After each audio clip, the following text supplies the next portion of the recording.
हाँ जी बच्चों, CA intermediate financial management में हम लोग आज स्टार्ट कर रहे हैं चैप्टर कौन सा, लेवरेजेस। लेवरेजेस का दूसरा नाम होता है बच्चों रिस्क। क्या नाम होता है? रिस्क। और आपको पता है जितना कम हो उतना बढ़िया है। आज मुझे बताइए कि जितनी भी कंपनीज़ है या जितने भी कोचिंग इंस्टीट्यूट है जो लॉकडाउन के मारे बेचारे ठप पड़े हैं, उनके लिए बिजनेस में सबसे बड़ी प्रॉब्लम क्या है आज के टाइम में? उनके लिए सबसे बड़ी प्रॉब्लम है उनका रेंट, उनकी फिक्स्ड कॉस्ट उनके लिए सबसे बड़ा आज के टाइम में क्या है? उनका सबसे बड़ा रिस्क है। नॉर्मल टाइम में समझाना पड़ता है, अब तो बच्चा खुद ही बोल देता है कि सबसे बड़ा रिस्क है आपका रेंट, आपके जो फिक्स्ड ऑब्लिगेशंस है उनको ही हम क्या बोलते हैं? आपका रिस्क बोलते हैं। उन्हीं चीज़ों का इम्पैक्ट हम यहाँ पढ़ने वाले हैं। बेसिकली 3 टाइप के कंपनी को फाइनेंशियल ऑब्लिगेशंस बियर करने पड़ते हैं। फर्स्ट होता है कंपनी के ऑपरेटिंग फिक्स्ड कॉस्ट। कौन सा होता है? Operating fixed cost. ये कंपनी के लिए सबसे बड़ा रिस्क है, operating fixed cost. Fixed cost में क्या क्या आ जाएगा बच्चों? Rent, repair, maintenance, insurance, dep, जो फिक्स्ड स्टाफ की सैलरी, ये सबसे बड़ा रिस्क है आज के टाइम में किसी भी कंपनी के लिए, जिसको हम क्या बोलते हैं? Operating fixed cost. सेकंड आते हैं तुम्हारे फाइनेंशियल फिक्स्ड कॉस्ट। कौन से fixed cost? Financial fixed cost, जिसमें क्या क्या आता है? एक आता है आपका इंटरेस्ट और एक आता है आपका प्रेफरेंस शेयर का डिविडेंड। ये कंपनी के लिए क्या होते हैं? फाइनेंशियल फिक्स्ड कॉस्ट है, या मैं बोल दूं कि फाइनेंशियल ऑब्लिगेशंस है। तो ये ऑपरेटिंग फिक्स्ड कॉस्ट कंपनी के लिए ऑपरेटिंग ऑब्लिगेशन है और ये फाइनेंशियल ऑब्लिगेशन है। ये दोनों ऑब्लिगेशन ही कंपनी के लिए क्या होती है? रिस्क होती है। आज हमें उनके बारे में पढ़ना है। क्लियर? एक एग्जांपल लेता हूं। मुझे बताइए कि एक कंपनी की सेल्स है 50 लाख की, वेरिएबल कॉस्ट है 30 लाख के। 50 लाख की सेल्स है, 30 लाख के वेरिएबल कॉस्ट है। कंट्रीब्यूशन कितना हो गया बच्चों? 20 लाख का कंट्रीब्यूशन हो गया। फिक्स्ड कॉस्ट कितना है? मान लेते हैं 10 लाख का फिक्स्ड कॉस्ट है। तो आपका EBIT कितना हुआ? 10 लाख का। एक बार यहाँ तक की बात करेंगे। इस EBIT में से क्या जाएगा? इंटरेस्ट जाएगा, टैक्स जाएगा, प्रेफरेंस शेयर का डिविडेंड जाएगा, वो सेकंड पोर्शन में आएगा। एक बार इस पोर्शन की बात करते हैं। ये जो है sales minus variable cost, contribution minus fixed cost, EBIT में से क्या लेस करेंगे? इंटरेस्ट, अर्निंग बिफोर टैक्स, उसमें टैक्स लेस करेंगे, अर्निंग आफ्टर टैक्स, उसमें से प्रेफरेंस शेयर का डिविडेंड लेस करेंगे, तो वो कहलाता है earning available for equity shareholder. ये जो कंप्लीट है उसे हम बोलते हैं इनकम स्टेटमेंट। क्या बोलते हैं? Income statement. यहाँ तक का जो पोर्शन है इसे हम बोलते हैं ऑपरेटिंग पोर्शन। कौन सा है? ये आपका ऑपरेटिंग पोर्शन है। और आगे वाला जो पोर्शन बनेगा वो तुम्हारा फाइनेंशियल पोर्शन होता है। यस। अब इस ऑपरेटिंग पोर्शन के अंदर तुम्हारा रिस्क कौन सा है? फिक्स्ड कॉस्ट है। उसका इम्पैक्ट समझना है, उसका इम्पैक्ट समझना है कि उस रिस्क का हमारे पर कितना बड़ा इम्पैक्ट है। उस इम्पैक्ट को समझने के 2 तरीके होते हैं। इस फिक्स्ड कॉस्ट के इम्पैक्ट को समझने के बच्चों 2 तरीके होते हैं। हम इसके लिए बात करते हैं मेथड 1 की। किसकी बात कर रहे हैं? मेथड 1 की। मेथड 1 ये है कि मान लीजिए आपकी जो सेल्स है वो 10% से इंक्रीज होती है। आपकी जो सेल्स है वो क्या होती है? 10% इंक्रीज होती है। ये इंक्रीज होगी तो साथ में ये भी तो इंक्रीज होगा। ये इंक्रीज होगी तो साथ में ये भी इंक्रीज होगा। यस और नो? अब मुझे बताइए, ये अगर 10% इंक्रीज होगा तो सेल 10% इंक्रीज होगी तो साथ में वेरिएबल कॉस्ट भी तो क्या होगा? 10% इंक्रीज होगा। सेल 10% इंक्रीज होगी, वेरिएबल कॉस्ट 10% इंक्रीज होगी, तो कंट्रीब्यूशन ये भी 10% इंक्रीज होगा। लेकिन ये फिक्स्ड कॉस्ट बढ़ने वाली नहीं है, तो उसका इंपैक्ट ये पड़ेगा कि EBIT 10% इंक्रीज नहीं होगा। EBIT 10% इंक्रीज नहीं होगा। अब उस इम्पैक्ट को ढूंढ रहे हैं हम लोग। बताइए, सेल्स अगर 10% में इंक्रीज मानता हूं तो आपकी न्यू सेल्स कितनी हो जाएगी? न्यू सेल कितनी हो जाएगी? 55 लाख। वेरिएबल कॉस्ट कितना हो जाएगा बच्चों? 33 लाख। और तुम्हारा जो कंट्रीब्यूशन है बच्चों कितना हो जाएगा? 22 लाख।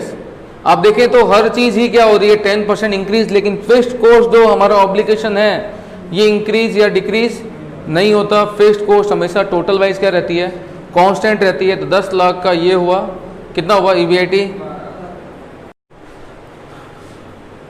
कंट्रीब्यूशन 22 लाख से इंक्रीज, फिक्स्ड कॉस्ट उतना ही रहेगा।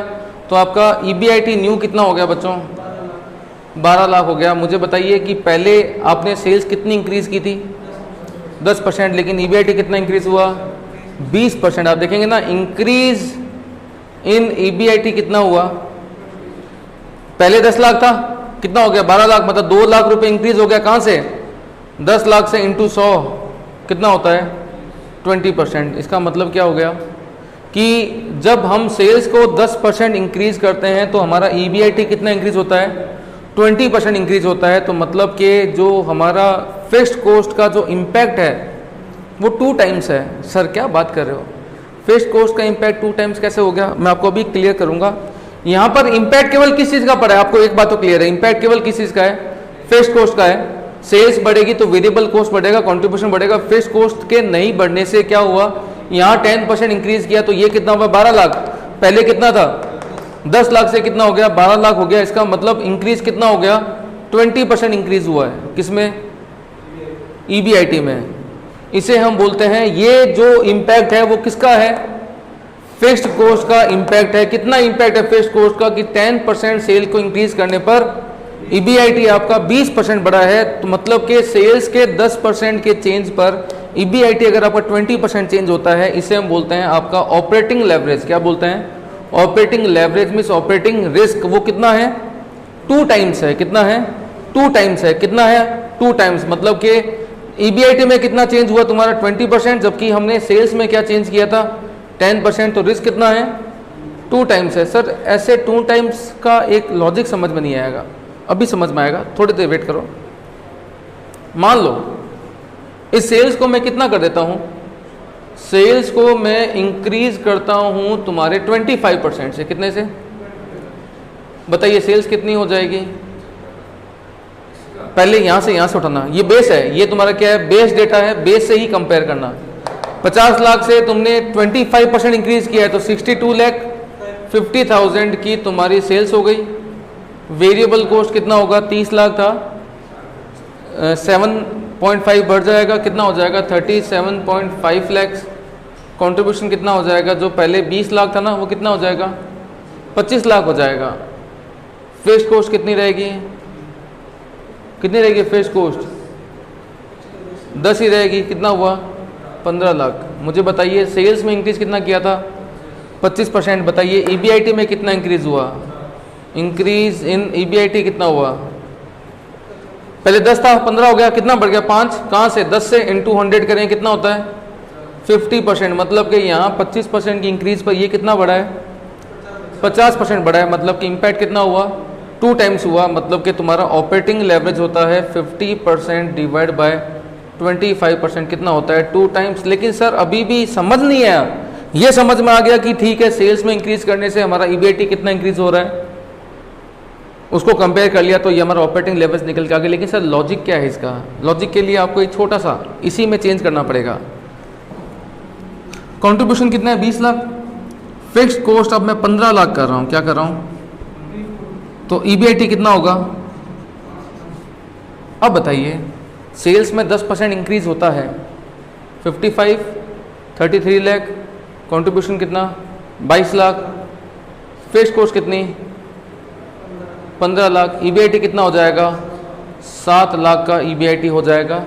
बताइए कितना बढ़ गया EBIT तुम्हारा 2 लाख, 2 लाख बढ़ाना कहाँ से 5 लाख से, कितना हुआ 40%। बताइए यहाँ चेंज किया था 10%, यहाँ कितना चेंज हुआ 40% का चेंज हुआ। तुम्हारा ऑपरेटिंग लेवरेज कितना हुआ 4 टाइम्स।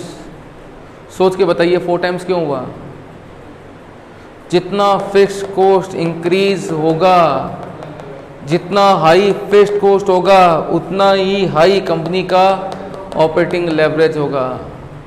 ऑपरेटिंग लेवरेज जो ये कंसेप्ट है ना, ये क्या शो कर रहा है कि फिक्स्ड कॉस्ट का क्या इम्पैक्ट पड़ रहा है किस पर, हमारे प्रॉफिट पर।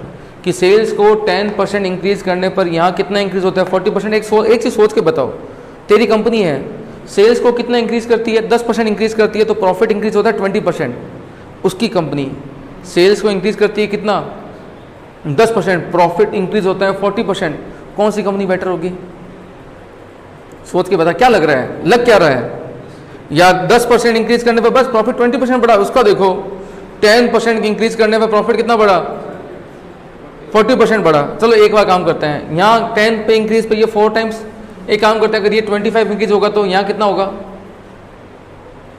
यहाँ 15 ही रहेगा, ये कितना 10 लाख। देखना कितना इंक्रीज हुआ 10 लाख। कहाँ से 10 लाख से कितना हुआ 100%, कितना हुआ 100% इंक्रीज यहाँ हो रहा है, जबकि वहाँ इंक्रीज किया था 25, कितना हुआ 4 टाइम्स।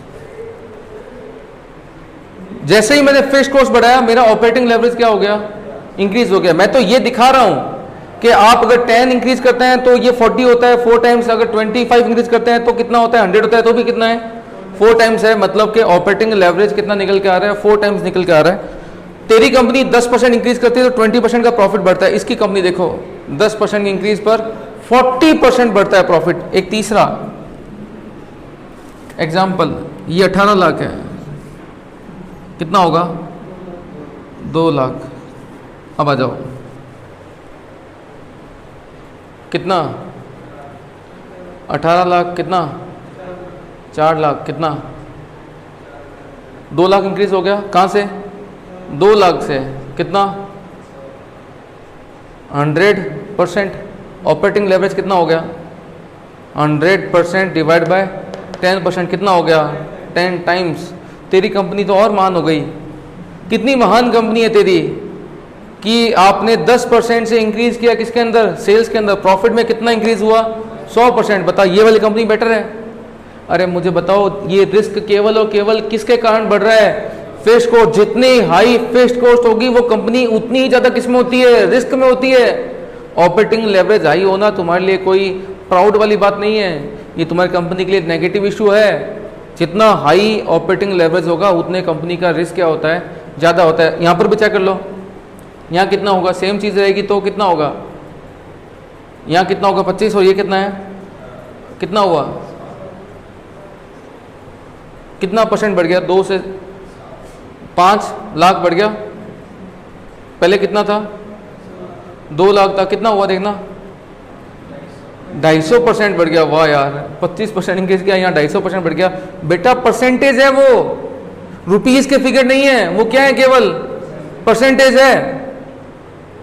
समझो बात, समझो। एक बंदा महीने के 100 रुपए कमाया करता था, अब वो 200 कमाता है। तुम बोलोगे तू तो यार गजब यार मजे ले रहा है जिंदगी के, तेरी तो सैलरी क्या हो गई। तुम तो क्या बोलोगे, सैलरी तो डबल होगी। वाह यार, हम तो देख पहले 50,000 कमाया करते थे, अब हमारी सैलरी कितनी हुई 60,000 हुई है भाई। तेरी तो देख डबल होगी, हमारी तो क्या है भाई, केवल पहले से 20% बढ़ी है। तेरी तो देख भाई पहले से 100% बढ़ी है। भाई तू महान है। परसेंटेज कभी भी कंपेयर करने लायक नहीं होते हैं। आप परसेंटेज में जाएंगे ना तो बोलेंगे सर ये वाला ज़्यादा बेटर है, पहले 100-200 वाह गजब क्या इंक्रीज हुआ है जिंदगी में, ग्रोथ देखो इसकी, एक ग्रोथ है क्या। परसेंटेज केवल धोखा देते हैं, परसेंटेज केवल क्या करते हैं, धोखा देते हैं। रुपीज टर्म जो होते हैं ना वो मोर एक्यूरेट होते हैं as compare to percentage terms. बात समझ में आ गई। तो यहाँ पर आप देखेंगे तो जो आपका लेवरेज है वो कितना है, यहाँ पर 250% बढ़ा है। कहाँ से 25% वहाँ इंक्रीज करने पर कितना हुआ 10 टाइम्स। ये 10 टाइम्स किस चीज़ को शो करता है, फिक्स्ड कॉस्ट के इम्पैक्ट को शो करता है मेथड 1 से। मेथड 1 में ऑपरेटिंग लेवरेज निकालने का फॉर्मूला क्या होता है, परसेंटेज चेंज इन ईबीआईटी कि ईबीआईटी में कितना चेंज हुआ, कब, जब हमने परसेंटेज चेंज किस में किया, सेल्स में किया। ये ऑपरेटिंग लेवरेज को शो करता है। ठीक है, ये मेथड से आप ऑपरेटिंग लेवरेज निकाल सकते हैं, लेकिन आपके सामने फिक्स्ड कॉस्ट का जो इम्पैक्ट था वो सामने आया, लेकिन डायरेक्टली फिक्स्ड कॉस्ट का इम्पैक्ट सामने नहीं आया। वो इम्पैक्ट सामने आया है लेकिन किस तरीके से, इनडायरेक्ट वे से। अब बात करते हैं कि डायरेक्ट वे से फिक्स्ड कॉस्ट का इम्पैक्ट हम पे क्या पड़ा, देख के बताइए।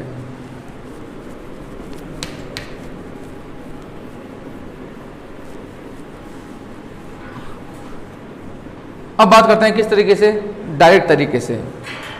मुझे बता मेरे लाल, अगर इस क्वेश्चन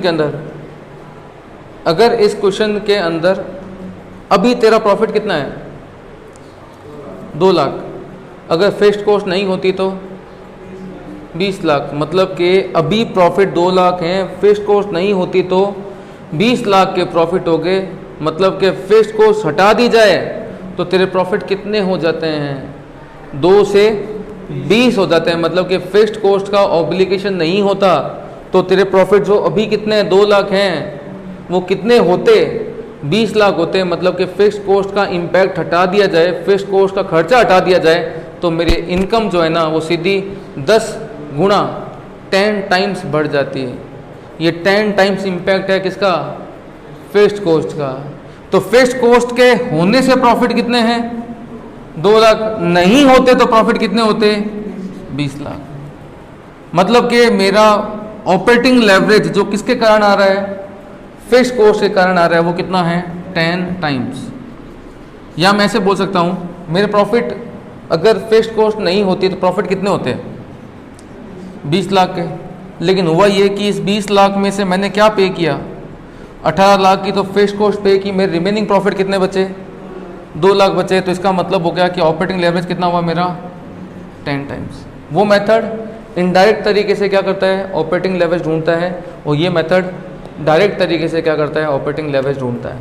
तो ऑपरेटिंग लेवरेज का पहला फॉर्मूला जो आपने किया था वो क्या था, ऑपरेटिंग लेवरेज का जो फर्स्ट फॉर्मूला किया था वो था percentage change in EBIT upon percentage change in sales.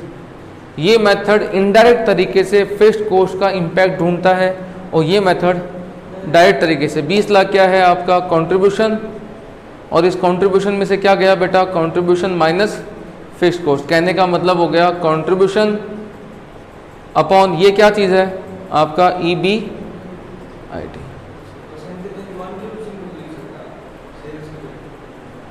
अब नहीं, सेल्स पे लेके चलते हैं, क्योंकि क्वेश्चन में आपको परसेंटेज चेंज सेल्स का दे रखा होगा। बात एक ये, जितना सेल्स में चेंज होगा उतना ही चेंज किस में होगा, कंट्रीब्यूशन में होगा, वो कोई फ़र्क नहीं पड़ता। तो ऑपरेटिंग लेवरेज का मतलब समझ में आया। ऑपरेटिंग लेवरेज का बेसिकली मतलब क्या होता है, हमारी फिक्स्ड कॉस्ट का हम पे इम्पैक्ट कितना पड़ता है हमारे प्रॉफिट पर। ये तरीका इनडायरेक्ट तरीके से बात करता है। इसमें आपको क्या करना पड़ेगा, पहले कोई भी आर्टिफिशियल परसेंटेज क्या करना पड़ेगा, एज्यूम करना पड़ेगा, देन निकालेंगे, और ये डायरेक्ट तरीके से निकालता है। बताइए एग्जाम में ऐसा क्वेश्चन आता है कि ऑपरेटिंग लेवरेज निकालो, तो कौन से मेथड से करना पसंद करोगे, सीधा सेकंड मेथड से करेंगे। लेकिन क्वेश्चन में अगर कुछ अजीब सी बातें दे रखी हो ना, तो उसका इम्पैक्ट कैसे निकलेगा वो मैं आपको सिखाऊंगा। अभी मैंने आपको केवल फंडामेंटल पॉइंट बताया है, किसके बारे में, ऑपरेटिंग लेवरेज के बारे में। ऑपरेटिंग लेवरेज के बाद में सेकंड आता है तुम्हारे पास बच्चों कौन सा, फाइनेंशियल लेवरेज। फाइनेंशियल लेवरेज में हम किसके इम्पैक्ट के बारे में बात करेंगे, हमारी फाइनेंशियल ऑब्लिगेशन कौन सी होती है। एक तो इंटरेस्ट होता है और दूसरा कौन सा होता है, प्रेफरेंस शेयर का डिविडेंड। आपको पता है प्रेफरेंस शेयर डिविडेंड तुम्हारे लिए क्या है, फिक्स्ड ऑब्लिगेशन है। प्रॉफिट ज़्यादा हो या प्रॉफिट कम हो, देना ही पड़ेगा। नहीं हो प्रॉफिट तो भी आउट ऑफ लास्ट ईयर के रिजर्व में से देना पड़ेगा। तो हम ये मान के चलते हैं कि देना पड़ेगा, चाहे करंट ईयर का प्रॉफिट हो चाहे तुम्हारे पुराने साल के रिजर्व हो, देना तो पड़ेगा। उनका इम्पैक्ट कैसे निकलेगा वो बात करते हैं।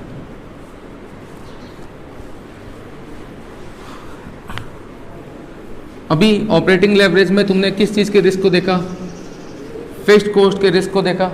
अब बात करते हैं किसके बारे में, फाइनेंशियल लेवरेज के बारे में। आपको पता है कि आपका EBIT में से क्या जाएगा, इंटरेस्ट क्या कहलाएगा, अर्निंग बिफोर टैक्स लेस कर देना क्या चीज़, टैक्स क्या कहलाएगा, अर्निंग लेस कर देना प्रेफरेंस शेयर का डिविडेंड, ये क्या कहलाता है, earning available for equity share. इसमें अगर मैं नंबर ऑफ शेयर का डिवाइड कर दूं, कौन शेयर, इक्विटी शेयर, तो क्या निकलता है ये EPS। क्लियर।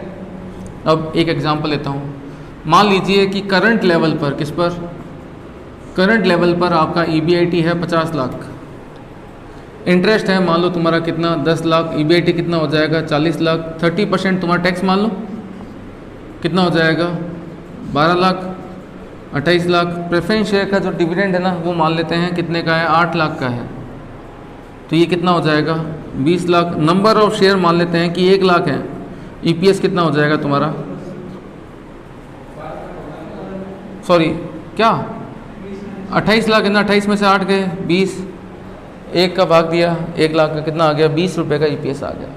अब हमें क्या करना है, फाइनेंशियल लेवरेज में फाइनेंशियल रिस्क ढूंढना है, वो रिस्क जो किसके कारण होता है, इंटरेस्ट और प्रेफरेंस शेयर के डिविडेंड के कारण होता है। अच्छा, इक्विटी शेयर पर जो डिविडेंड पे करते हैं वो क्या हमारे लिए कोई फाइनेंशियल ऑब्लिगेशन है, पे करना ही पड़ेगा, प्रॉफिट होंगे तो देंगे, नहीं देंगे तो नहीं देंगे, बिजनेस में इन्वेस्ट कर देंगे, ऑब्लिगेशन नहीं है वो। ऑब्लिगेशन है इंटरेस्ट और डिविडेंड। सर टैक्स ऑब्लिगेशन नहीं है, प्रॉफिट होगा तो टैक्स होगा, प्रॉफिट ज़्यादा होगा तो टैक्स ज़्यादा होगा, प्रॉफिट नहीं होगा तो टैक्स नहीं होगा। ऑब्लिगेशन केवल 2 है, इंटरेस्ट और प्रेफरेंस शेयर का डिविडेंड। अब इसको भी ढूंढने के कितने तरीके हैं, इन दोनों के इम्पैक्ट को ढूंढने के 2 तरीके हैं। मेथड 1 इनडायरेक्ट तरीके से, मेथड 2 डायरेक्ट तरीके से। पहले हम बात करते हैं मेथड 1 की। बताइए अगर मैं इस EBIT को 10% इंक्रीज कर दूं, EBIT कितना इंक्रीज कर दूं, 10% इंक्रीज कर दूं, तो बताइए क्या होगा। EBIT मैंने क्या कर दिया, इंक्रीज बाय 10%, तो बताओ क्या होगा। 55 लाख का तुम्हारा क्या होगा EBIT। इंटरेस्ट कितना होगा, वो तो 10 लाख ही रहेगा, लोन तो इंटरेस्ट उतना जाएगा, इनकम ज़्यादा हो या कम हो क्या फ़र्क पड़ता है। 45 लाख, इसमें से क्या जाएगा, टैक्स निकालना। 45 लाख का 30% कितना होता है, 13.5 लाख कितना हो जाएगा, 31.5 लाख का। प्रेफरेंस शेयर डिविडेंड कितना है, 8 लाख, कितना हो जाएगा ये 23 पॉइंट। नंबर ऑफ शेयर कितने हैं, 1 लाख, कितना हो जाएगा 23.5 रुपीज़। 20 था, 23.5 हो गया, कितना परसेंट बढ़ गया, 17 पॉइंट निकाल, तो कैलकुलेटर में निकाल, 17.75 हो रहा है, देख तो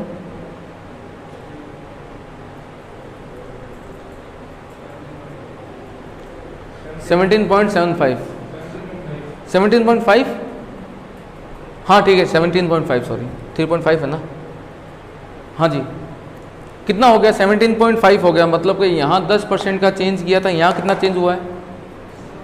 अच्छा देखो यहाँ से भी देखोगे ना तो भी वो 17.5% ही है, और यहाँ से देखोगे तो भी क्या है 17.5% ही है। तो मतलब कि आपने EBIT में 10% चेंज किया तो यहाँ कितना चेंज हुआ। मैं चाहे यहाँ का बोलूँ चाहे यहाँ का बोलूँ एक ही बात है, दोनों का चेंज क्या है, सेम है। यहाँ 10% चेंज करने से यहाँ कितना चेंज हुआ है, 17.5% का चेंज हुआ है। तो मैं बोलूँगा परसेंटेज चेंज इन EPS, क्या लिख रहा हूँ, अर्निंग पर शेयर। अच्छा परसेंटेज चेंज इन EPS लिखो चाहे percentage change in earning available for share holder लिखो, बात एक ही है। EPS में कितना चेंज हुआ तुम्हारा 17.5%, जबकि आपने EBIT में क्या चेंज किया था, परसेंटेज चेंज इन EBIT कितना किया था 10%, कितना होता है 1.75 टाइम्स, आया ना। अब मुझे बताइए ये इम्पैक्ट किस चीज़ का है, 1.75 टाइम्स जो तुम्हारे पास में फाइनेंशियल लेवरेज निकल के आ रहा है ना, ये किसका इम्पैक्ट है, इनडायरेक्टली ये किसका इम्पैक्ट है, ये इनडायरेक्टली इम्पैक्ट है किसका, इंटरेस्ट और प्रेफरेंस शेयर के डिविडेंड का इम्पैक्ट है। ये मेथड 1 है, इनडायरेक्ट तरीके से हम क्या ढूंढ रहे हैं, फाइनेंशियल रिस्क ढूंढ रहे हैं। ये मेथड कौन सा है, इनडायरेक्ट वाला। अब सेम चीज़ को हम क्या कर सकते हैं, डायरेक्ट तरीके से भी ढूंढ सकते हैं। तो डायरेक्ट कैसे ढूंढूं, मुझे बताइए अगर ये खर्चे नहीं होते तो मेरा प्रॉफिट कितना होता, अगर ये खर्चे नहीं होते तो मेरा प्रॉफिट कितना होता, 50 लाख होता। हाँ जी, अगर ये खर्चे नहीं होते तो मेरा प्रॉफिट कितना होता, 50 लाख होता। लेकिन इस 50 लाख में से क्या क्या गया, अगर ये खर्चे नहीं होते तो मेरा प्रॉफिट कितना होता, 50 लाख होता। लेकिन 50 लाख में से क्या क्या गया, एक तो इंटरेस्ट गया कितना 10 लाख, और क्या गया, डिविडेंड गया कितना 8 लाख। लेकिन एक छोटी सी प्रॉब्लम है, ये 50 लाख कौन सा वाला है, टैक्स से पहले। ये 10 लाख भी कौन सा वाला है, टैक्स से पहले। लेकिन जो डिविडेंड जा रहा है वो कौन सा वाला है, टैक्स के बाद का है। डिविडेंड जो जा रहा है ना वो किस में जा रहा है, प्रॉफिट आफ्टर टैक्स में से, ये टैक्स के बाद का है। तो पहले मुझे क्या करना पड़ेगा, देखो ये 50 लाख 50 लाख 50 लाख टैक्स से पहले वाले, और ये कौन सा टैक्स के बाद वाला। या तो इन सबको क्या करूं मैं भाई, कंपेयर तो बराबर वाला होगा ना, या तो इन सबको मैं पोस्ट टैक्स में बदलूं, या इनको ना छेड़ के इसको क्या कर लूँ, प्री टैक्स में कन्वर्ट कर लूँ। बताइए ये जो 8 लाख है ये टैक्स के बाद है, तो टैक्स से पहले कितना होगा, टैक्स 30% है, तो प्री टैक्स कितना हो जाएगा, समझ आई बात, नहीं समझ आई?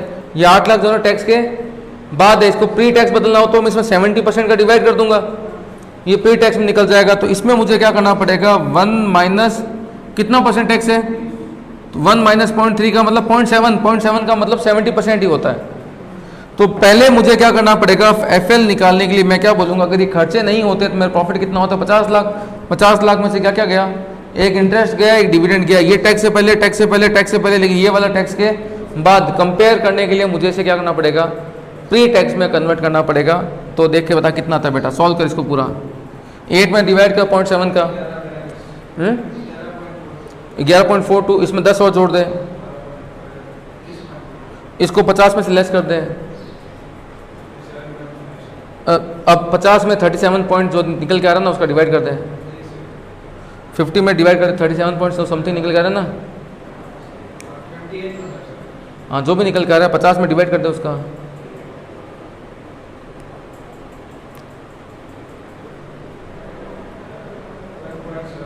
$1.75। ये किसका इम्पैक्ट है 1.75, फाइनेंशियल ऑब्लिगेशन का इम्पैक्ट है कि अगर फाइनेंशियल ऑब्लिगेशन नहीं होते तो हमारे प्रॉफिट 1.75 टाइम्स हो जाते हैं। मैं बोलता हूं कि अगर ये फाइनेंशियल ऑब्लिगेशन नहीं होते तो मेरे प्रॉफिट 5 टाइम्स होते हैं। इसका मतलब क्या है, जितना ज़्यादा तुम्हारा लेवरेज हाई है इसका मतलब तुम्हारी फाइनेंशियल ऑब्लिगेशन उतनी ही ज़्यादा हाई है, और जितनी ज़्यादा फाइनेंशियल लेवरेज है मतलब कि उतना ही कंपनी का फाइनेंशियल रिस्क है। तो फाइनेंशियल लेवरेजेस या ऑपरेटिंग लेवरेज कंपनी क्या निकालते हैं, रिस्क को निकालते हैं। ऑपरेटिंग लेवरेज निकालता है कौन से रिस्क को, ऑपरेटिंग रिस्क को, ये निकालते हैं किसको, फाइनेंशियल रिस्क को। तो इसका एक फार्मूला तो ये रहा, कौन सा वाला फार्मूला हो गया, एफएल का, percentage change in EPS upon percent change in EBIT. और इसका डायरेक्ट फार्मूला कौन सा हो गया आपका, ईबीआईटी। ईबीआईटी में से क्या क्या जाएगा, इंटरेस्ट माइनस जाएगा प्रेफरेंस शेयर का डिविडेंड। लेकिन पहले इस प्रेफरेंस शेयर डिविडेंड को क्या करना पड़ेगा आपको, प्री टैक्स में बदलने के लिए क्या करना पड़ेगा, 1 माइनस टैक्स का डिवाइड करना पड़ेगा, ये प्री टैक्स में बदल जाएगा, ये निकल के आएगा आपके पास में कौन सा, फाइनेंशियल लेवरेजेस। ऑपरेटिंग लेवरेज किसकी बात करता है, ऑपरेटिंग फिक्स्ड कॉस्ट की। एफएल बात करता है किसकी, फाइनेंशियल रिस्क, जो इंटरेस्ट और पीएचडी के बारे में। अगर कोई ऐसी चीज़ जिसमें हम इन दोनों को एक साथ काउंट करें, कोई ऐसा तरीका जिसमें हम इन दोनों को एक साथ, मतलब कि ऑपरेटिंग रिस्क और फाइनेंशियल रिस्क दोनों को एक साथ काउंट करें, उसे हम बोलते हैं कंबाइंड लेवरेजेस। क्या बोलते हैं, कंबाइंड लेवरेजेस। तो कंबाइंड लेवरेजेस का मतलब क्या होता है, जिसमें हम तीनों को कवर कर रहे हैं, किसको, दोनों को, तीनों का मतलब मेरा किससे हो गया, फिक्स्ड कॉस्ट, इंटरेस्ट और प्रेफरेंस शेयर डिविडेंड। या सिंपल सी बात बोलूँ तो जिसमें मैं ऑपरेटिंग और फाइनेंशियल दोनों को एक साथ कवर करता हूँ, तो वो किस कैटेगरी में आता है, कंबाइंड लेवरेजेस। देखो कंबाइंड लेवरेजेस कैसे निकलेगा,